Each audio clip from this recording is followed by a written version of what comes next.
உங்கள் மனம் தெளிவாக இருக்கா இல்லை குழப்பத்தில் இருக்கா? வாங்க கண்டுபிடிக்கலாம். ஒரு பேராசிரியர் ஒரு ஆசானை பார்க்க கை நிறைய புத்தகங்களோட வராரு.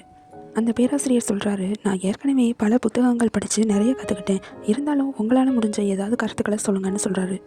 ஆசான் சிரிச்சுக்கிட்டே பக்கத்தில் இருந்த கிளாஸில் காஃபியை ஊற்றுறாரு. அந்த காஃபி அந்த கப்பிலேருந்து நிறைஞ்சு வழிய ஆரம்பிச்சிருது. அப்படி இருந்தும் அதுக்கு மேலேயும் அந்த ஆசான் அதில் ஊற்றிக்கிட்டே இருக்கிறாங்க. இதை பார்த்த பேராசிரியர் ரொம்ப திகைச்சு போய் அதில் காஃபி நிறைஞ்சிருச்சு, இதற்கு மேல் அதில் ஊற்றுற இடமே இல்லைன்னு சொல்கிறாரு. இதை பார்த்துட்டு அந்த ஆசானும் கேட்குறாங்க, இதே மாதிரி தான் உங்கள் மனமும் சில அறிவுகளால் நிரம்பி இருக்குது. அது காலியாக இருந்தால் மட்டும்தான் ஞானம்ங்கிறத அறிவை பெற முடியும். ஞானம் பெற மனசு காலியான நிலைமையில் இருக்கணும். கேட்கும் ஆர்வம் இல்லாமல் ஞானம் வராது. உங்கள் மனம் நிரம்பிய மனமா இல்லை காலியான மனமா? சில டிப்ஸ் மூலமாக நீங்களே கண்டுபிடிக்கலாம். முதலாவது, இப்போ யாராவது ஒரு கேள்வி கேட்குறாங்க, இல்லை யார்ட்டையாவது பேசிக்கிட்டு இருக்கிறீங்க அப்படிங்கும்போது நான் தான் பேசுவேன் அப்படிங்கிற மனநிலைங்கிற நிறைஞ்ச மனநிலை.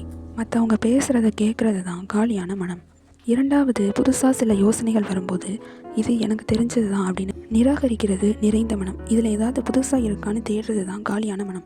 ஏன் எப்படிங்கிற கேள்வி உங்கள் மனசில் தோணலையா அப்படின்னா உங்கள் மனசு நிரம்பிய மனசு தான். கேள்விகள் கேட்குற மனம் தான் புதுசாக உள்ள விஷயங்களை ஏற்கும். அப்படின்னா தான் உங்கள் மனசு காலியான நிலைமையில் இருக்குதுன்னு அர்த்தம்.